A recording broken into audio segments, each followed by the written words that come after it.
So dear students, आज हम बात करेंगे मोशन के लेक्चर 2 की, जिसमें हम बात करेंगे स्पीड की, average speed, velocity and acceleration की।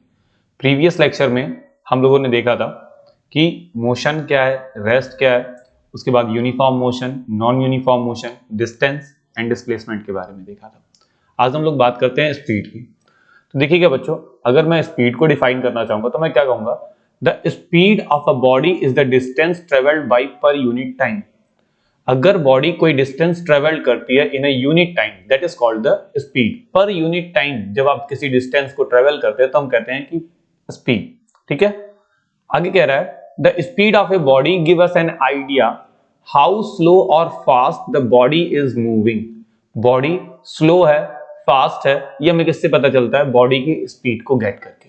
Is that clear? स्पीड के लिए हम फॉर्मूला क्या यूज करते हैं? देखिएगा, स्पीड का जो फॉर्मूला हम यूज करते हैं that is speed is equal to distance upon time.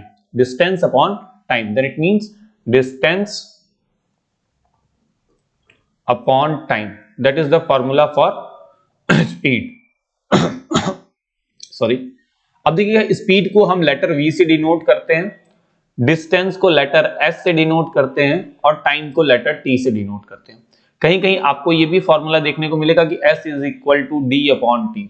यहां पर हम लोग S को स्पीड मानते हैं, D को डिस्टेंस मान लेते हैं और T को टाइम मानते हैं। ठीक है, बट अगर हम यूनिवर्सली देखें या फिर हमें अगर फिजिक्स को सही से सॉल्व करने सीखना है, न्यूमेरिकल्स प्रॉब्लम में हमें प्रॉब्लम ना हो, तो वहां पे स्पीड को V ही कंसीडर करें, डिस्टेंस को S कंसीडर करें एंड टाइम को T कंसीडर करते हैं। ठीक है, आगे और देखते हैं स्पीड के बारे में। इसकी जो SI यूनिट होती है बेटा, दैट इज कॉल्ड मीटर पर सेकेंड। मीटर पर सेकेंड द SI यूनिट, देखिएगा हम लोग लिखते हैं यहां पर मीटर पर सेकेंड। ठीक है, SI यूनिट को हम लोग क्या लिखते हैं बेटा? मीटर पर सेकेंड। इस मीटर पर सेकेंड को हम लोग मीटर सेकेंड इनवर्स भी लिख सकते हैं, ऊपर पावर -1 लिख के। ठीक है, तो चाहे आप मीटर पर सेकेंड लिखे या मीटर सेकेंड इनवर्स लिखे, दोनों सेम चीज है। इसकी सीजीएस यूनिट क्या होती है? मीटर की सीजीएस यूनिट हो जाती है सेंटीमीटर, तो हम लोग यहां पे लिखते हैं सीजीएस यूनिट स्पीड की सेंटीमीटर पर सेकेंड। ठीक है, तो इसको अगर हमें लिखना होगा चेंज करके तो हम इसको सेंटीमीटर सेकेंड इनवर्स लिख सकते हैं। ठीक है, समझ में आ गया? अब जो हाई स्पीड वैल्यूज की अगर बात करें, इसकी कुछ हायर यूनिट्स की, तो हाई स्पीड की वैल्यूज को हम लोग एक्सप्रेस करते हैं किलोमीटर पर आवर में। किसमें एक्सप्रेस करते हैं बेटा? किलोमीटर पर आवर में एक्सप्रेस करते हैं। Is that clear? अच्छा, साथ ही साथ एक चीज और देखिएगा, स्पीड जो होती है वो एक स्केलर क्वांटिटी होती है। कैसी क्वांटिटी होती है बच्चा? स्केलर क्वांटिटी होती है। स्केलर क्वांटिटी क्यों होती है, इसको थोड़ा सा समझने की कोशिश करेगा। देखिएगा, स्केलर क्वांटिटी क्या होती है? स्केलर क्वांटिटीज वो क्वांटिटीज होती है जिनमें ओनली मैग्नीट्यूड होता है। क्या होता है बेटा? मैग्नीट्यूड होता है, यहां पर कोई भी डायरेक्शन नहीं होती। ठीक है, यहां पर सिर्फ और सिर्फ क्या होता है? मैग्नीट्यूड होता है, कोई डायरेक्शन नहीं होती या डायरेक्शन डिफाइंड नहीं होती। तो हम कहते हैं कि ये एक स्केलर क्वांटिटी है। तो स्पीड एक स्केलर क्वांटिटी है। क्यों? क्योंकि स्पीड का फॉर्मूला जो हम लिखते हैं that is the distance upon time. तो यहां पर जो डिस्टेंस होती है बेटा, distance is the actual path. तो डिस्टेंस डायरेक्शन पे डिपेंडेंट नहीं होती, इसलिए जो हम स्पीड निकालते हैं उसको भी हम क्या लिखेंगे कि वो एक स्केलर क्वांटिटी है। Is it clear? ओके, आगे बात करते हैं एवरेज स्पीड की। एवरेज स्पीड क्या होती है? देखिएगा, the average speed of a body is the total distance travelled divided by the total time taken to cover this distance. यानी कि जब बॉडी किसी पर्टिकुलर डिस्टेंस को कवर कर रही है, यानी कि उसकी जो टोटल डिस्टेंस है और उस डिस्टेंस को कवर करने में जो टोटल टाइम लग रहा है, that is the formula for the average speed. So average speed का फॉर्मूला क्या है? ध्यान दीजिएगा, यहां पे क्या लिखा है? The average speed is equal to the total distance upon total time taken. Is that clear? Okay, now इसके बाद बात करते हैं हम लोग uniform and non uniform motion की। देखिएगा, यूनिफॉर्म मोशन जैसे होता है वैसे ही यूनिफॉर्म स्पीड होती है। यूनिफॉर्म स्पीड को हम कांस्टेंट स्पीड भी कहते हैं। अ body has a uniform speed if its travel equal distances in a equal intervals of time. अगर बॉडी इक्वल डिस्टेंसेस को इक्वल इंटरवल ऑफ टाइम में ट्रेवल करती है तो हम कहते हैं कि बॉडी यूनिफॉर्म स्पीड कर रही है। ठीक है, अगर बॉडी अगर हम नॉन यूनिफॉर्म को देखेंगे तो हम कहेंगे if a body has a non uniform speed if it travels unequal distances. यहां देखिएगा बेटा ये अनइक्वल डिस्टेंस हो गई in a equal interval of time. यहां पर ये डिस्टेंस अनइक्वल हो गई, तो हम लोग कह सकते हैं कि अगर बॉडी यूनिफॉर्म मोशन कर रही है तो वो इक्वल डिस्टेंसेस को कवर करेगी, अगर बॉडी नॉन यूनिफॉर्म स्पीड में है तो बॉडी अनइक्वल डिस्टेंसेस को करेगी in a equal interval of time. ये याद रखिएगा। अच्छा एक चीज और देखिएगा, अगर मैं एवरेज स्पीड देखूं बॉडी की और यूनिफॉर्म स्पीड और नॉन यूनिफॉर्म स्पीड देखूं तो मैं ये कहूंगा कि जो बॉडी की एवरेज स्पीड होती है, जो बॉडी की एवरेज स्पीड होती है वो सिर्फ और सिर्फ नॉन यूनिफॉर्म के लिए होती है। क्यों होती है नॉन यूनिफॉर्म के लिए, इसको समझते हैं। क्योंकि बॉडी की अगर एवरेज स्पीड हम फाइंड करते हैं तो बॉडी की एवरेज स्पीड हमेशा यूनिफॉर्म मोशन के इक्वल होती है। जैसे मान लीजिए बॉडी यूनिफॉर्म स्पीड में है, तो बॉडी अगर यूनिफॉर्म स्पीड में है तो उसकी यूनिफॉर्म स्पीड की वैल्यू और उसकी एवरेज स्पीड की वैल्यू हमेशा इक्वल होती है, कोई चेंजेस नहीं आते। लेकिन अगर बॉडी नॉन यूनिफॉर्मली मोशन कर रही है, अगर बॉडी का मोशन नॉन यूनिफॉर्म मोशन है यानी कि वो नॉन यूनिफॉर्म स्पीड्स में है, तो उस बॉडी की हमें एवरेज स्पीड निकालनी होगी जिसकी वैल्यू नॉन यूनिफॉर्म स्पीड से अलग अलग आएगी। Is that clear? तो हम बॉडी जो बॉडी नॉन यूनिफॉर्म स्पीड में ट्रेवल करती है हमें एवरेज स्पीड उस बॉडी के लिए निकालनी होती है। अगर बॉडी यूनिफॉर्म मोशन में है यानी कि यूनिफॉर्म स्पीड में ट्रेवल कर रही है तो बॉडी की एवरेज स्पीड उसकी यूनिफॉर्म स्पीड के इक्वल आ जाएगी। Is that clear? Okay next, अब स्पीड की हो गई बात, अब हम बात कर लेते हैं वेलोसिटी की। वेलोसिटी क्या होती है बेटा, ध्यान दीजिएगा। हम लोग कहते हैं कि velocity of a body is the distance travelled पर unit time in a given direction. लगभग सब कुछ स्पीड की तरीके से है, लेकिन एक चेंज है छोटा सा। वो छोटा सा चेंज क्या है कि यहां पर एक गिवन डायरेक्शन होगी। क्या होगी बेटा? एक गिवन डायरेक्शन होगी। गिवन डायरेक्शन का मतलब एक पर्टिकुलर पाथ होगा, एक पर्टिकुलर डायरेक्शन होगी, यानी कि बॉडी स्ट्रेट लाइन में होगी यहां पर। ठीक है, तो वेलोसिटी जो होती है वो बॉडी की डिस्टेंस ट्रेवल पर यूनिट टाइम में जो करता है उसी तरीके से करेगा, लेकिन ये एक सिंगल डायरेक्शन में होगा। ठीक है, एक गिवन डायरेक्शन में होगा। आगे देखते हैं, the distance travelled in a given direction is known as the displacement. अब ये जो गिवन डायरेक्शन की डिस्टेंस होती है उसे हम क्या कहते हैं? डिस्प्लेसमेंट कहते हैं। और इसीलिए इसका फॉर्मूला हम क्या ड्राइव करते हैं? Velocity is equal to displacement upon time. तो v is equal to s upon t। अब यहां पर v का मतलब वेलोसिटी जो कि स्पीड के इक्विवेलेंट होगा, डिस्प्लेसमेंट का मतलब डिस्टेंस यानी कि s, ये एक सिंगल डायरेक्शन के लिए है, और t means t। Is that clear?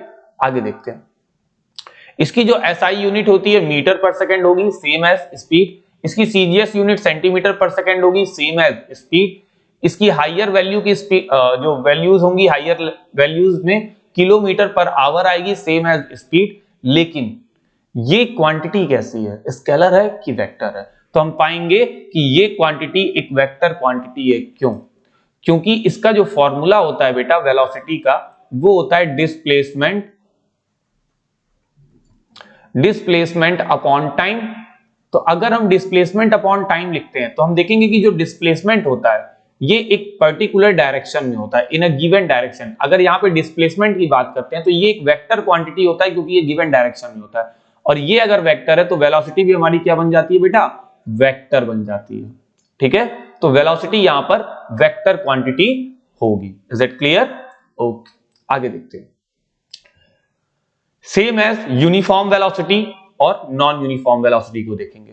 तो जैसे स्पीड होती है यूनिफॉर्म, वैसे ही नॉन यूनिफॉर्म और यूनिफॉर्म वेलोसिटी भी होगी, लेकिन यहां पर एक कंडीशन होगी कि ये एक गिवन डायरेक्शन में होंगे। देखिएगा, a body has a uniform velocity if its travel in a specified direction. यहां पे रिमाइंड कर दिया है कि एक गिवन डायरेक्शन, स्पेसिफाइड डायरेक्शन में बॉडी मूव कर रही होगी in a straight line and moves equal distances in equal interval of time, then body is said to be in uniform velocity, यानी कि कांस्टेंट वेलोसिटी भी इसे हम कह सकते हैं। नेक्स्ट, नॉन यूनिफॉर्म वेलोसिटी या वेरिएबल वेलोसिटी की बात करेंगे। तो बॉडी, ठीक है, अब body has a non uniform velocity if its travel in a specified direction. Direction यहां भी फिक्स होगी, लेकिन यहां पर अनइक्वल डिस्टेंसेस को कवर करेगा इन equal interval of time. in a straight line and moves unequal distances in an equal interval of time. Is that clear? तो body जहां पर यूनिफॉर्म में इक्वल डिस्टेंस को कवर करेगी और नॉन यूनिफॉर्म में अनइक्वल डिस्टेंसेस को कवर करेगी, बट टाइम पीरियड दोनों में सेम होगा और दोनों सिंगल डायरेक्शन में वर्क होगा। तो यहाँ पे हम यूनिफॉर्म वेलोसिटी और नॉन यूनिफॉर्म वेलोसिटी को देख रहे हैं। आगे हम बात करते हैं एवरेज वेलोसिटी की। तो बेटा ये एवरेज वेलोसिटी क्या होती है इसको समझने की कोशिश करते हैं। देखिएगा एवरेज वेलोसिटी में दो चीजें आती हैं, ठीक है। एवरेज वेलोसिटी में दो चीजें आती हैं। Average velocity is equal to, यहां मैंने लिखा है u प्लस वी अपॉन 2। अब यहां पर u का मतलब होता है इनिशियल वेलोसिटी और v का मतलब होता है फाइनल वेलोसिटी। तो थोड़ा सा इसको समझिएगा, जो एवरेज वेलोसिटी होती है average velocity is equal to u plus v। यहां पर u का मतलब इनिशियल और v का मतलब फाइनल, तो u प्लस v अपॉन 2, यानी कि एक तरीके से वेलोसिटी का मीन निकालना उसकी एवरेज वेलोसिटी हो जाएगा। तो यहां पर हम इस फॉर्मूले के थ्रू बॉडी की एवरेज वेलोसिटी फाइंड करेंगे, v प्लस u अपॉन 2 या u plus v upon 2, that is the average velocity of the body.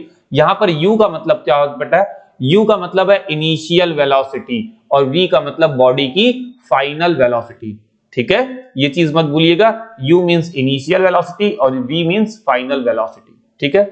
अब देखिएगा आगे कह रहा है कि बॉडी की speed and the velocity are equal if body moves in a straight line, यानी कि बॉडी की स्पीड और बॉडी की वेलोसिटी दोनों इक्वल हो सकती है।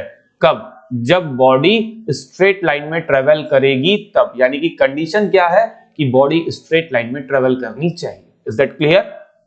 ओके तो यहां पे हमने देखा स्पीड और वेलोसिटी को, average speed, average velocity, uniform, non uniform speed and velocity को हमने देखा। इसके बाद हम बात कर लेते हैं एक्सेलरेशन की। एक्सेलरेशन क्या होता है बेटा, ध्यान दीजिएगा, एक्सेलरेशन क्या होता है, ठीक है। तो अगर मैं बात करूं एक्सेलरेशन की तो मैं कहूंगा the acceleration of a body is defined as the rate of change of its velocity with respect to the time, यानी कि सीधे सीधे हम कहें रेट की बात अगर कर लिया तो यहां पे टाइम इंक्लूड हो गया। तो जिस रेट से वेलोसिटी चेंज होती है उसी को हम बोलते हैं एक्सेलरेशन, यानी कि acceleration is the rate of change of velocity. Velocity जिस रेट से खुद को चेंज कर रही है तो उस बॉडी का एक्सेलरेशन हो जाएगा।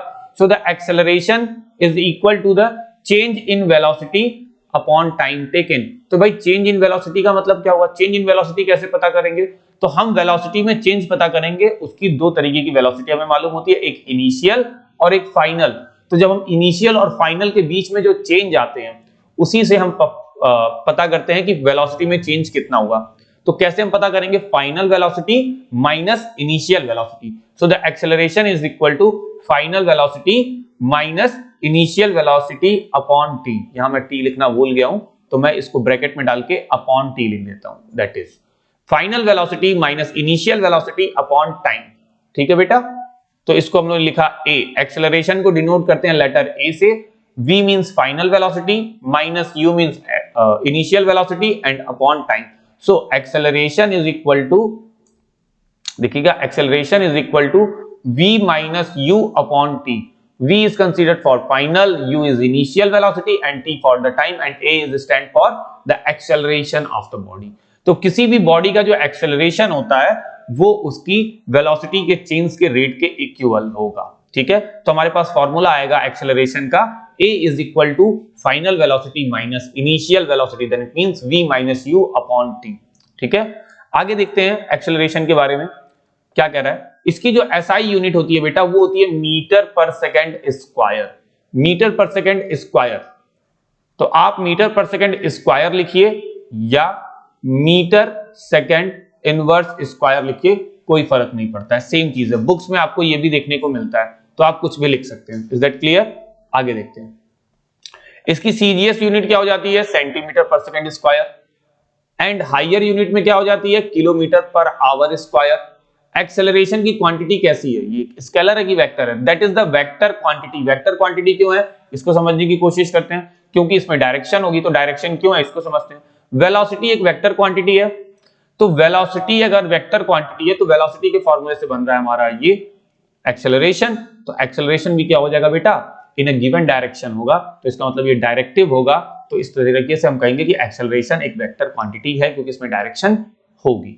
ठीक है, आगे देखते हैं हम लोग, और आगे देखते हैं आगे क्या कह रहा है। देखिएगा, when a body moving with a uniform velocity, अगर बॉडी यूनिफॉर्म वेलोसिटी से चल रही है तो it's acceleration will be zero, acceleration zero हो जाएगा।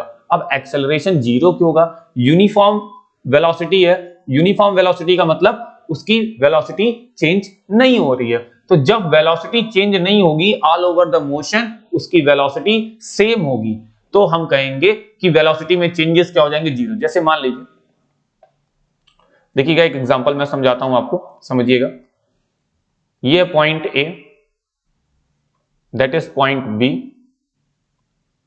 That is point C. Body ने यहां से स्टार्ट किया, यहां पर इसकी इनिशियल वेलोसिटी कुछ रही है, मान लीजिए 5 मीटर पर सेकेंड, यहां पर भी 5 मीटर पर सेकेंड, इस पॉइंट पर भी, यहां पर भी 5 मीटर पर सेकेंड। तो इसकी इनिशियल वेलोसिटी 5 मीटर पर सेकंड, फाइनल वेलोसिटी 5 मीटर पर सेकंड। तो यहां पर हम देखेंगे बॉडी की इनिशियल और फाइनल हर तरीके की वेलोसिटी 5 मीटर पर सेकंड है, तो एक्सेलरेशन इज इक्वल टू क्या होता है? Final velocity minus initial velocity upon T. मान लीजिए इसको कुछ टाइम लगा होगा यहां से यहां तक जाने में, मान लीजिए टी सेकंड का टाइम लगा इसको, ठीक है, हमने मान लिया T second. It is equal to final velocity कितनी है? 5, इनिशियल वेलोसिटी कितनी है? 5, टाइम कितना लगा है? कुछ लगा टी। तो 5 माइनस 5 कितना हो जाएगा बेटा? 0 अपॉन टी। सो 0 अपॉन टी की वैल्यू कितनी आएगी बेटा? 0। 0 अपॉन टी की वैल्यू क्या आती है? 0। सो द एक्सेलरेशन इज बिकम 0। इस तरीके से हम कह सकते हैं कि अगर बॉडी यूनिफॉर्म मोशन कर रही है, यानी कि अगर बॉडी यूनिफॉर्मली वेलोसिटी में है, यूनिफॉर्म वेलोसिटी में है, तो बॉडी का एक्सेलरेशन क्या हो जाएगा? 0 हो जाएगा। बट अगर बॉडी नॉन यूनिफॉर्म वेलोसिटी में है तो तब उसका कुछ ना कुछ एक्सेलरेशन आएगा। ठीक है, अब बात कर लेते हैं यूनिफॉर्म एक्सेलरेशन और नॉन यूनिफॉर्म एक्सेलरेशन की। अब body has a uniform acceleration if it travel in a straight line and its velocity increased y equal amount in equal interval of time, यानी कि इसकी वेलोसिटी का जो इंक्रीमेंट हो रहा है, यूनिफॉर्म एक्सेलरेशन का मतलब कंटिन्यू वेलोसिटी इंक्रीज हो रही है। अब वेलोसिटी अगर कंटिन्यू इंक्रीज हो रही है तो कैसे हो रही है? यूनिफॉर्म रेट से इंक्रीज हो रही है, यानी कि हर, मान लीजिए एक एग्जांपल लेके मैं बताऊं कि मान लीजिए ईच सेकंड उसकी वेलोसिटी 2 मीटर पर सेकंड के अकॉर्डिंग इंक्रीज हो रही है, फर्स्ट सेकंड से सेकंड सेकंड तक, यानी कि ड्यूरेशन 1 सेकंड का लेते हैं। पहले सेकंड में उसकी वेलोसिटी 2 मीटर पर सेकंड थी, दूसरे सेकंड में उसकी ओवरऑल वेलोसिटी 4 मीटर पर सेकंड हो गई, तीसरे सेकंड में ओवरऑल वेलोसिटी 6 मीटर पर सेकंड हो गई। तो इसका मतलब हर सेकंड जो उसकी वेलोसिटी में चेंज आया दैट इज 2 मीटर पर सेकंड। ठीक है, तो 2 मीटर पर सेकंड की वेलोसिटी उसकी कंटिन्यू इंक्रीज हो रही है, that is called uniform acceleration. Uniform acceleration.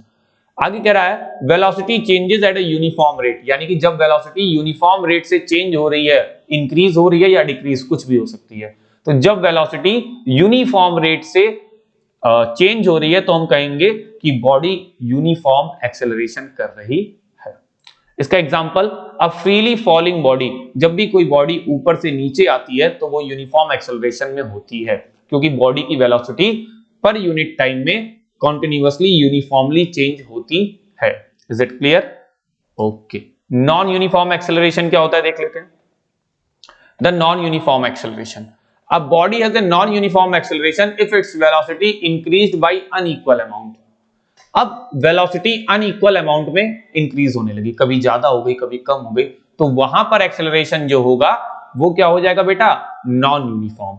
So a body has a non-uniform acceleration if its velocity increased by the unequal